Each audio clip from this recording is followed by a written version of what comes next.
Selamat siang pemirsa, Anda menyaksikan Breaking News Metro TV. Kali ini bersama saya Jason Zambo.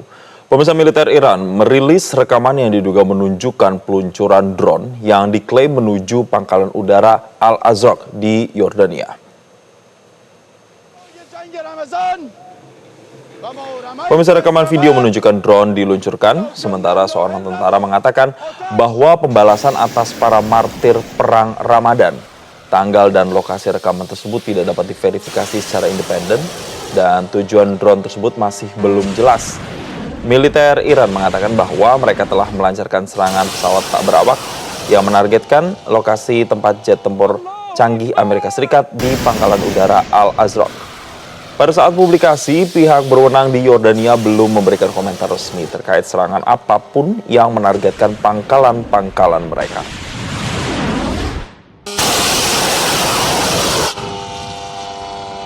Allahu Akbar!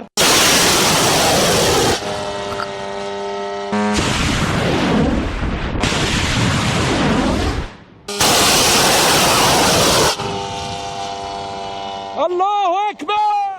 Sementara itu, gelombang ke-89 balasan Iran menargetkan sejumlah titik di wilayah pendudukan Zionis Israel. Korps Garda Revolusi Islam menyatakan mereka menargetkan militer dan kelompok teroris rezim Zionis di Eilat, Tel Aviv, hingga Bnei Brak.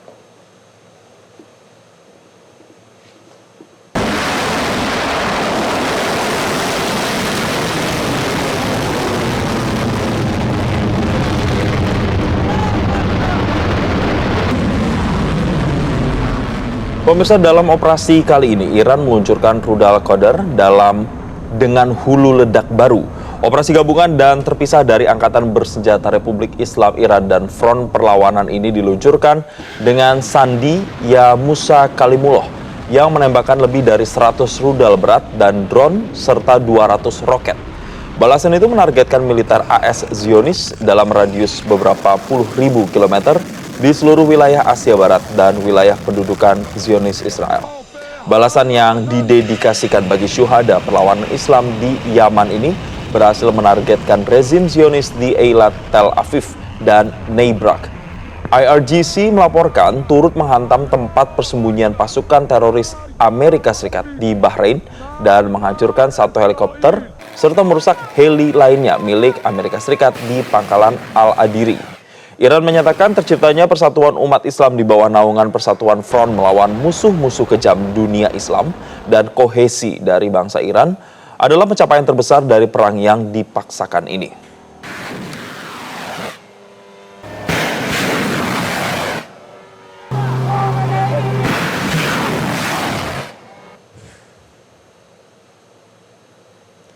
Dalam fase kedua gelombang 89, Iran meluncurkan operasi Ya Fatima Al-Zahra yang didedikasikan bagi para syuhada, khususnya Syahid Ali Reza Tangsiri dan Syahidi Ishaki. Iran menghancurkan dua sistem radar peringatan dini Amerika Serikat dan menghantam sebuah kapal tanker milik rezim Zionis, pembunuh anak-anak di Teluk Persia yang mengakibatkan kapal dengan nama dagang Aqua One itu terbakar.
Sementara itu pemirsa, asap tebal membumbung dari markas Brigade ke-58 Pasukan Mobilisasi Rakyat atau PMF di Nainveh, Irak Utara, menyusul dugaan serangan Amerika Serikat Israel terhadap kompleks tersebut.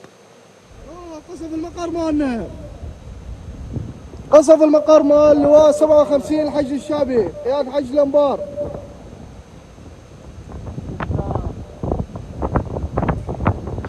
Pemirsa, tanggal dan lokasi pasti dari rekaman tersebut tidak dapat diverifikasi secara independen.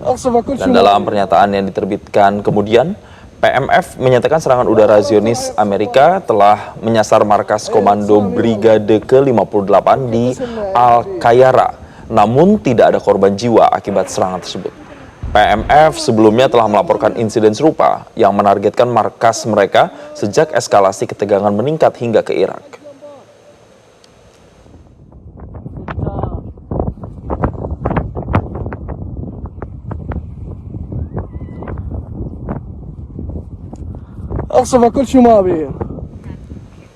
Ketegangan di Timur Tengah kembali meningkat. Komando Pusat Amerika Serikat merilis video terbaru yang menunjukkan keberhasilan serangan terhadap target Iran.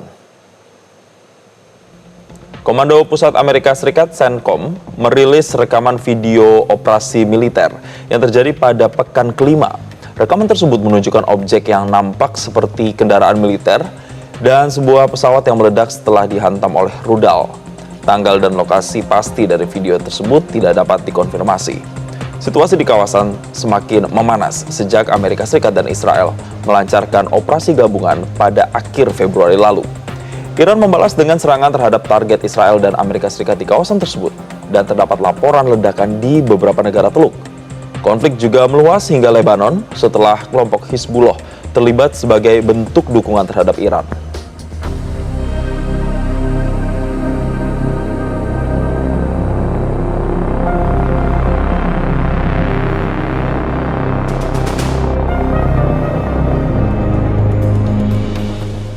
Sementara itu, pasukan Iran Hizbullah meluncurkan serangan rudal balistik ke Naharia, Israel Utara pada Rabu malam.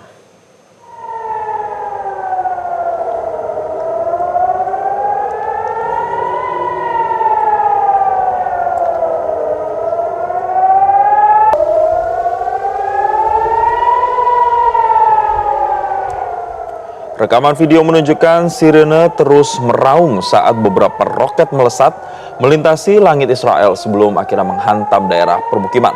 Serangan tersebut memaksa pemukim Israel yang sedang mengadakan perayaan Paskah mencari perlindungan. Tentara Israel mengatakan setidaknya 10 rudal balistik ditembakkan ke arah Israel oleh Iran dan Hizbullah.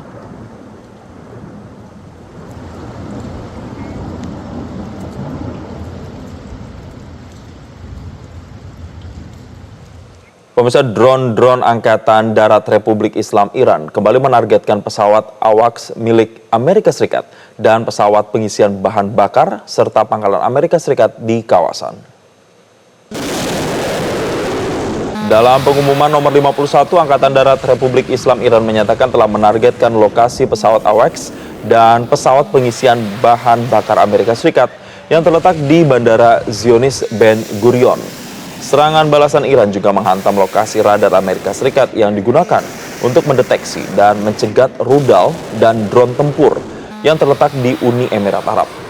Iran sebelumnya berhasil menargetkan pangkalan-pangkalan Amerika Serikat di kawasan dan wilayah pendudukan Zionis dengan serangan drone. Dan dalam gelombang serangan kali ini, drone Arash-2 digunakan dengan jangkauan terbang 2.000 km. AWACS milik Amerika Serikat kembali menjadi target di Bandara Zionis Ben Gurion.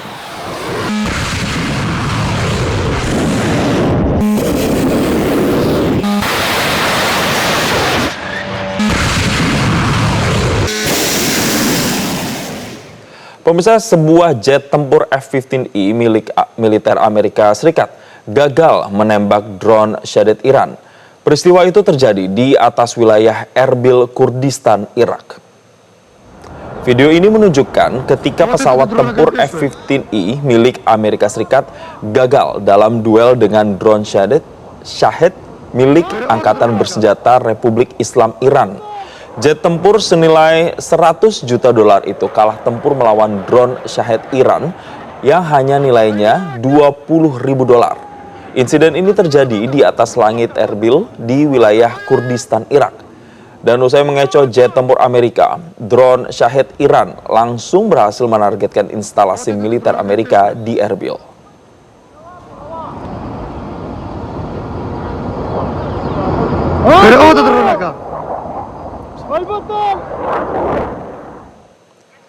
Di sisi lain, Iran berhasil menembak drone Lucas milik Amerika Serikat.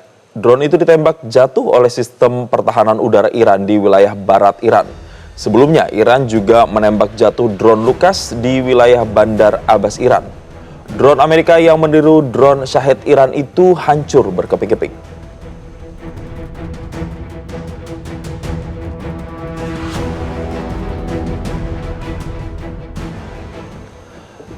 Ledakan besar terjadi di Isfahan, Iran.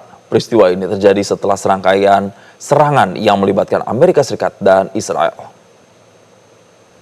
Ledakan besar disertai kepulan asap terlihat membumbung tinggi di Baharestan Isfahan, Iran pada Rabu waktu setempat.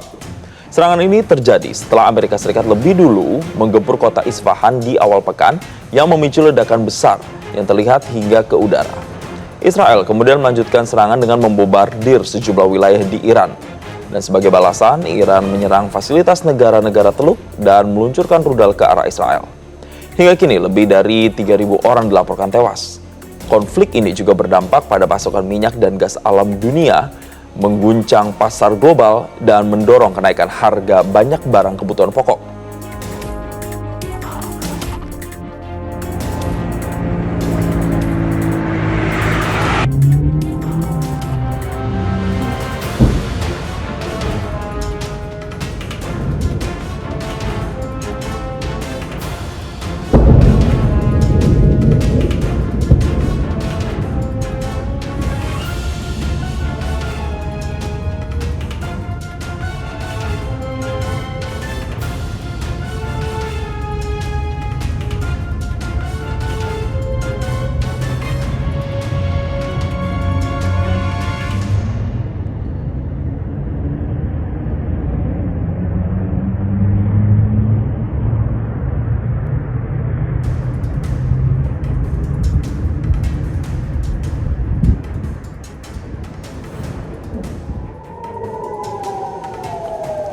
Serangan rudal kembali menghantam Israel.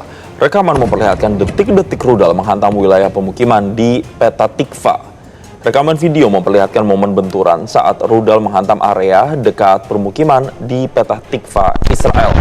Menurut media Israel, sebuah rudal yang membawa hulu ledak seberat 400 kg mendarat di area terbuka dan menyebabkan kerusakan material.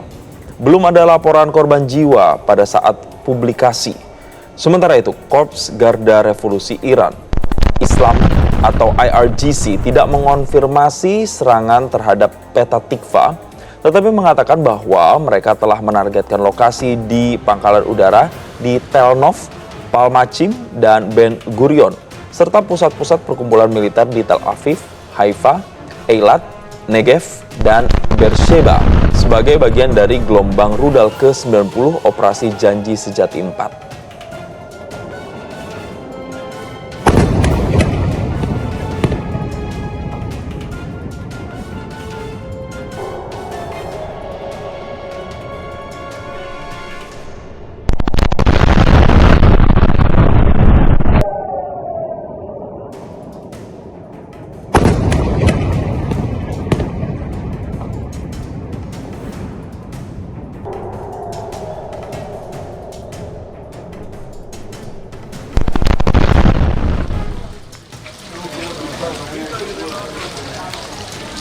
Pemirsa, serangan terbaru di Israel kembali menimbulkan kerusakan. Sejumlah rumah di wilayah Ramat Gan hancur akibat hantaman yang diduga berasal dari rudal Iran. Rekaman video menunjukkan sebuah rumah di Ramat Gan terlihat rusak parah setelah serangan yang terjadi pada hari Rabu dengan puing-puing dan kawah akibat benturan yang diduga berasal dari rudal Iran. Rekaman tersebut juga menunjukkan petugas darurat Israel di lokasi kejadian. Seorang warga mengaku mendengar ledakan keras sebelum akhirnya menyadari kerusakan yang terjadi di sekitar tempat tinggalnya. IDF melaporkan bahwa sejumlah rudal Iran terdeteksi dan tentara telah berhasil mencegatnya. Sementara itu, sebuah media melaporkan seorang pria berusia 25 tahun tewas dalam insiden ini, tetapi keadaan pastinya tidak dapat dikonfirmasi.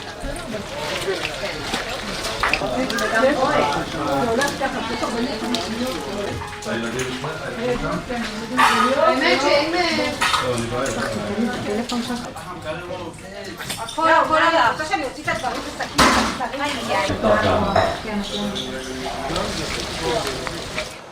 Amerika Serikat Donald Trump secara mengejutkan menyatakan rencana untuk menarik mundur pasukannya dari Iran dalam waktu 2 hingga 3 pekan mendatang.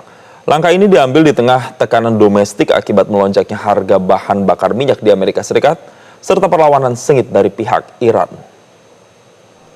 Presiden Donald Trump mengatakan Amerika Serikat akan menarik diri dari Iran dalam waktu 2 hingga 3 pekan usai mendapatkan perlawanan sengit dari Iran. Hal itu disampaikan ketika Donald Trump ditanyai soal harga bensin yang sudah mencapai rata-rata nasional 4 US dollar per galon. Donald Trump juga bicara mengenai Eropa dan sekutu NATO yang meminta bantuan Amerika Serikat untuk mengamankan pasokan minyak dan gas. Trump mengatakan penarikan Amerika Serikat adalah satu-satunya jalan untuk mengakhiri perang yang telah mengganggu pasokan energi global dan mengguncang ekonomi dunia. And you may not be standing there asking that question, okay? So What is the plan to bring them back down? all I have to do is leave Iran. We'll be leaving very soon, and if France or some other country wants to get oil or gas, they'll go up through the Strait and Hormuz Strait. They'll go right up there and they'll be able to fend for themselves. I think it'll be very safe, actually, but we have nothing to do with that. U.S. will be gone or done with the war in I think we're 2 or 3 weeks. Not 3 weeks. If it is Good afternoon, everyone. It's no surprise that we are Sementara itu, Amerika Serikat menyampaikan wacana kontroversial, yakni negara-negara Arab diminta ikut menanggung biaya agresi ke Iran. Sekretaris Pers Gedung Putih, Caroline Leavitt, mengakui bahwa gagasan meminta mitra Arab membiayai operasi militer bukanlah hal baru di internal pemerintahan. Pernyataan itu memberi sinyal bahwa kebijakan itu berpotensi segera diwujudkan dalam agresi AS Zionis ke Iran.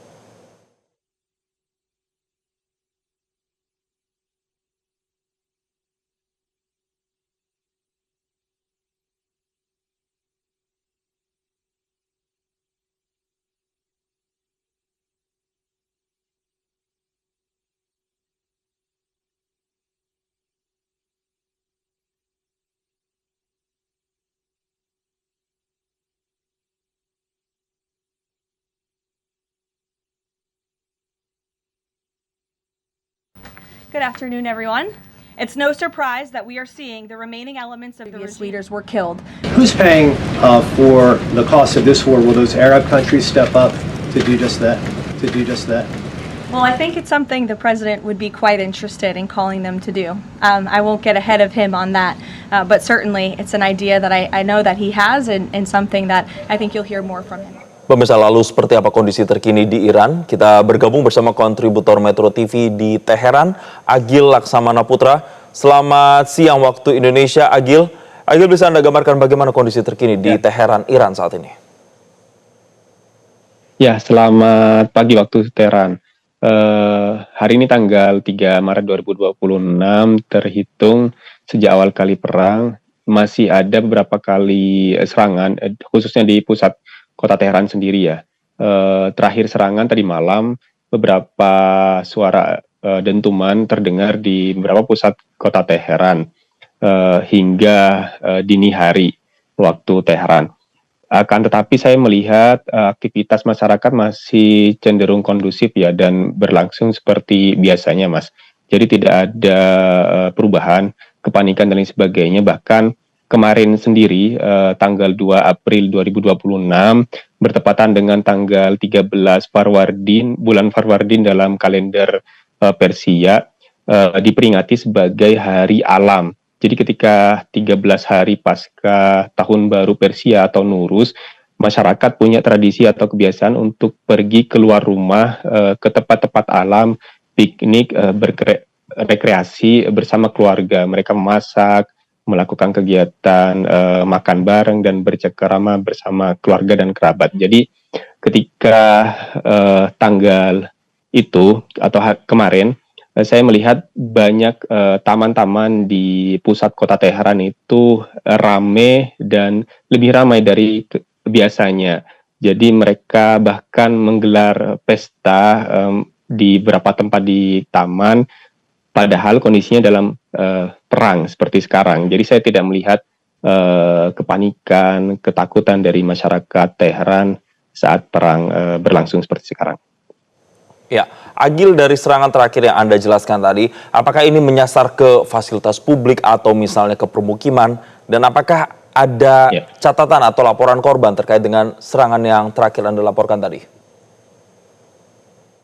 Ya, laporan terakhir tanggal 2 April 2026 dari data yang disebutkan oleh organisasi Sabit Merah Iran, itu terhitung sekitar 117.000 tempat atau fasilitas umum yang terkena serangan. Ini bukan cuma di Tehran, tapi di seluruh kota dan provinsi di Iran sendiri.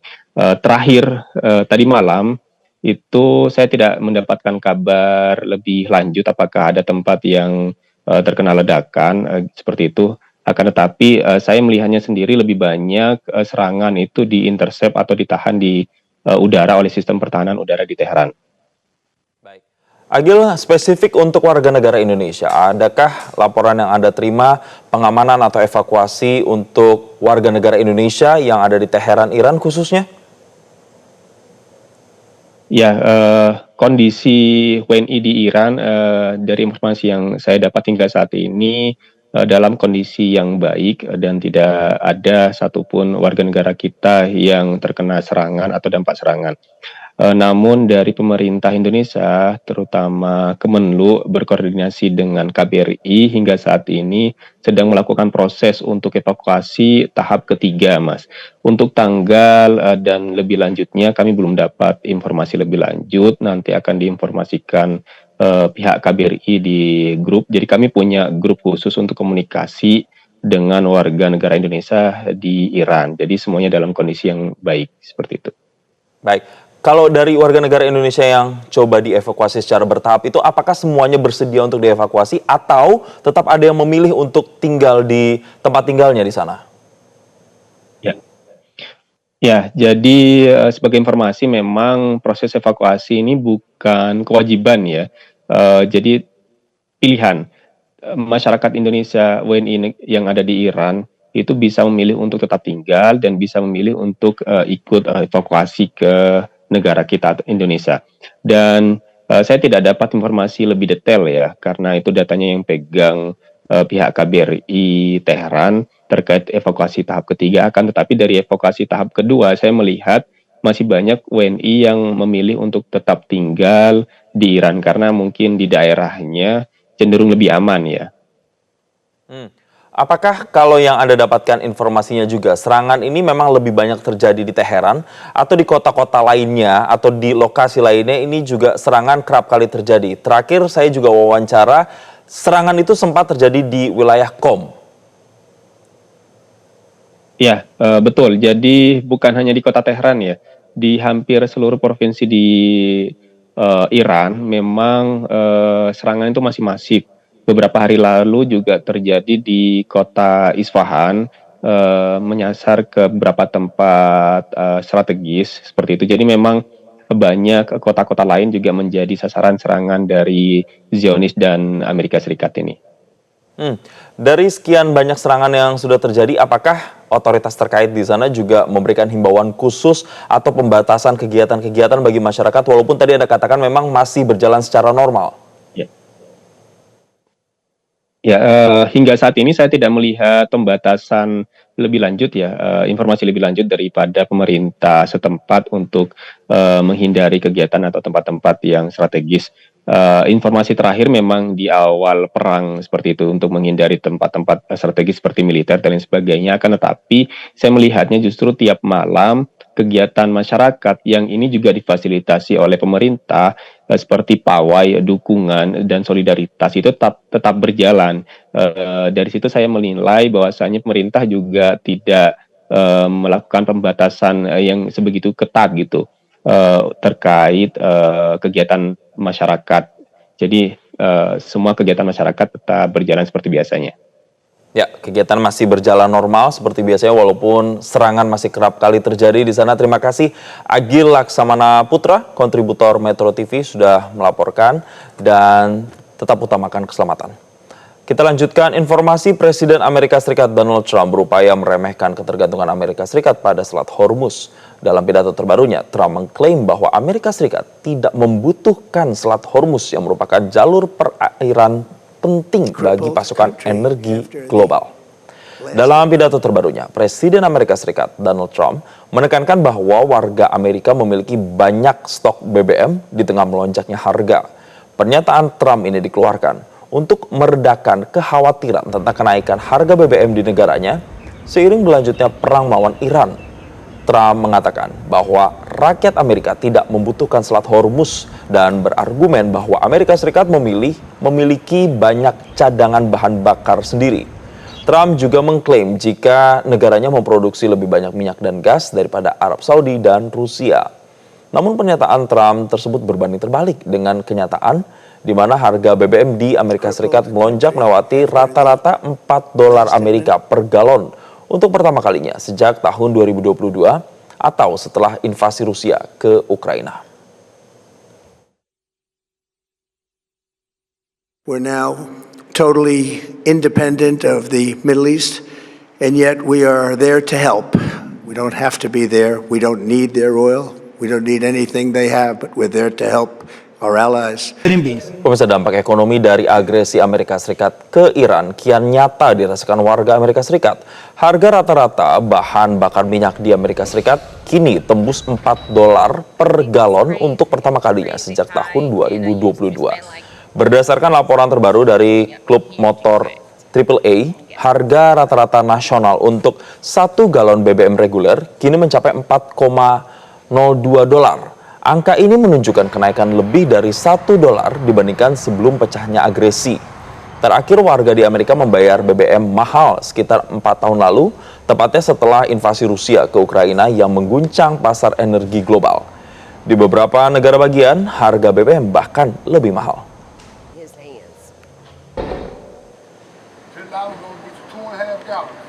Lonjakan harga BBM ini mulai mengganggu perekonomian warga termasuk di wilayah Indianapolis. Menurut warga, kenaikan ini bukan sekedar angka.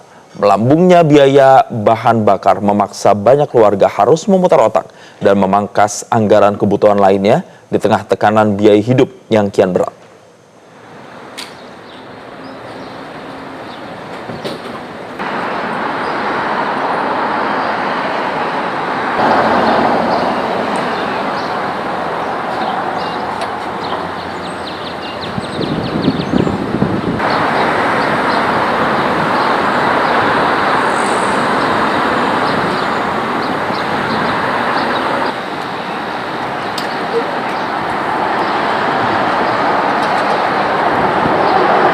Saying the gas prices are ridiculous. Paying $4.50 a gallon almost is just out of control. We're not going to be able to take care of our families in a minute.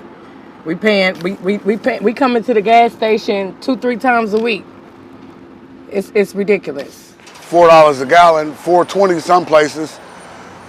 You know, it's already kind of hard to live out here in society. Yes, I have to spend money that I could spend on something else, like stuff that I want to do with my kids. Like I have to limit that now because of funds. I have to pay more funds for gas throughout the week. Dan pemirsa, demikian informasi dalam Breaking News Metro TV kali ini. Tapi tetaplah bersama kami, Metro Siang akan hadir sesaat lagi.